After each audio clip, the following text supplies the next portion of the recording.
Bonjour à tous. Aujourd'hui, nous allons parler d'un film dramatique intitulé Good Luck to You, Leo Grande. Une histoire pleine de sens et d'émotions vous attend.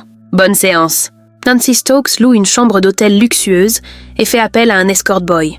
De l'autre côté de la rue, Leo Grande boit un café avant de rejoindre sa nouvelle cliente. Lorsqu'il la rencontre, il la complimente et tente de la mettre à l'aise. Il comprend vite que Nancy est très nerveuse et lui propose de boire une coupe de champagne pour détendre l'atmosphère. Nancy est mal à l'aise avec son âge et n'arrête pas d'en parler.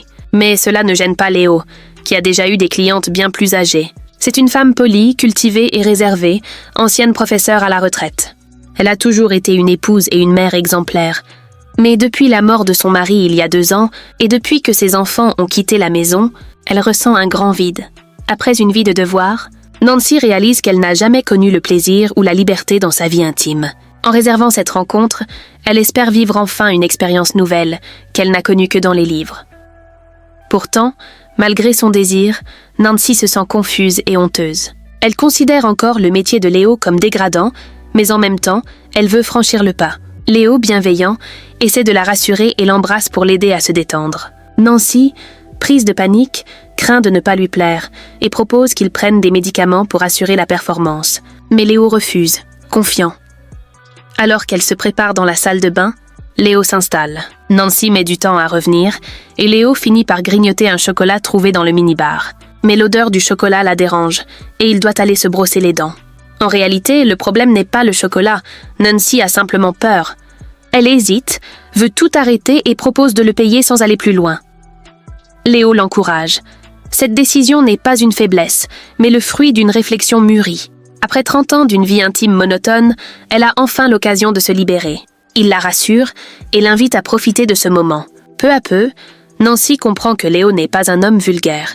Il est intelligent, cultivé et assume pleinement son métier, qu'il considère comme un choix conscient et valorisant. Ils parlent de leur vie. Nancy évoque ses 2 enfants, une fille impulsive et un fils sérieux étudiant à l'université. Elle trouve qu'ils sont ennuyeux, trop sages, comme elle l'a toujours été. Pour l'aider à se détendre, Léo lui demande comment se passaient ses moments avec son mari. Elle avoue qu'il a été son seul partenaire et que leur rapport était toujours identique, sans passion ni nouveauté. Émue, Nancy confesse qu'elle aurait voulu surprendre son mari, partager un vrai plaisir mais n'a jamais osé. En se souvenant d'un flirt d'adolescence avec un serveur, elle verse quelques larmes. Léo, attentif, l'embrasse avec douceur et l'aide à s'abandonner. Lors de leur 2e rencontre, Nancy est beaucoup plus détendue. Fidèle à son tempérament d'enseignante, elle a même préparé une liste de 5 souhaits à expérimenter avec Léo. Il la pousse à se libérer de sa honte et de son jugement envers elle-même. Peu à peu, elle retrouve confiance et ose enfin explorer ce qu'elle n'a jamais vécu. Alors qu'ils s'apprêtent à aller plus loin, le téléphone sonne. Sa fille a besoin de parler à sa mère. L'appel interrompt l'ambiance, mais après cette conversation, Nancy revient plus sereine.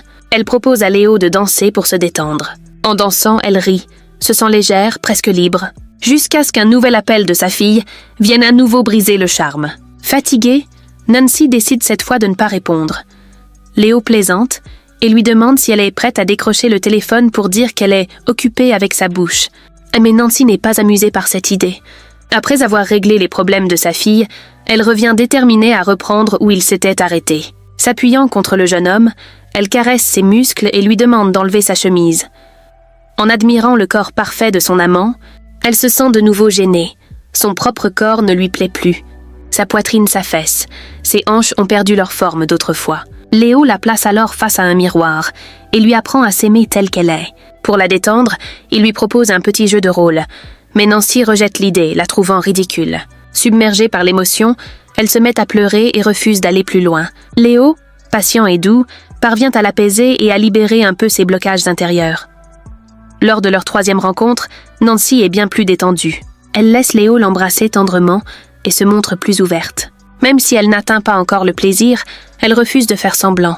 Après avoir coché le 2e point de sa liste de désirs, elle veut mieux connaître son compagnon, mais Léo garde ses distances. Il lui rappelle qu'il existe des limites à ne pas franchir. Pourtant, curieuse, Nancy cherche à découvrir sa véritable identité. Grâce à Internet, elle finit par trouver son vrai nom. Quand Léo l'apprend, il explose de colère et s'apprête à partir.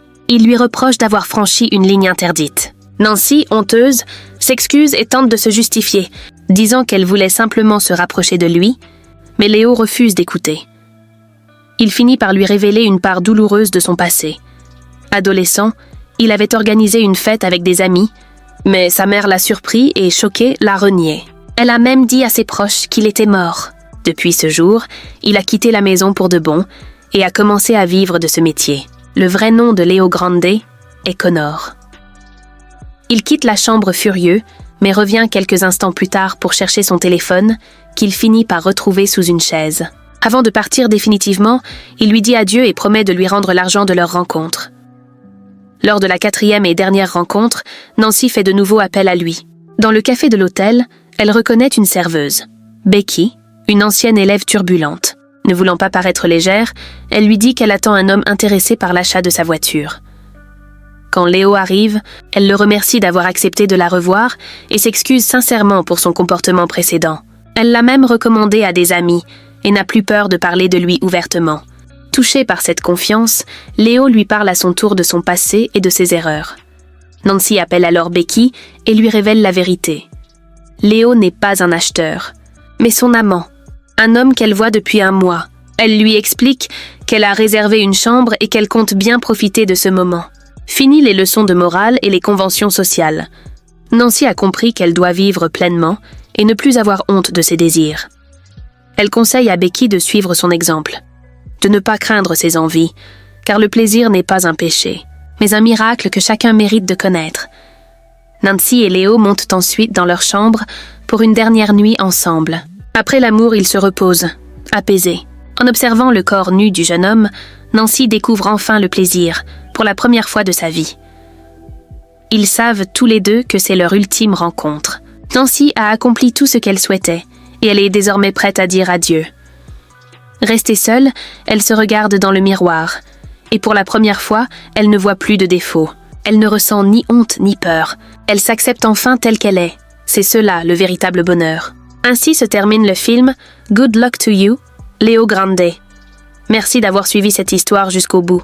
Si vous avez aimé ce résumé, abonnez-vous à la chaîne et restez connectés pour de nouvelles vidéos. La vidéo qui s'affiche va certainement vous plaire. À très bientôt.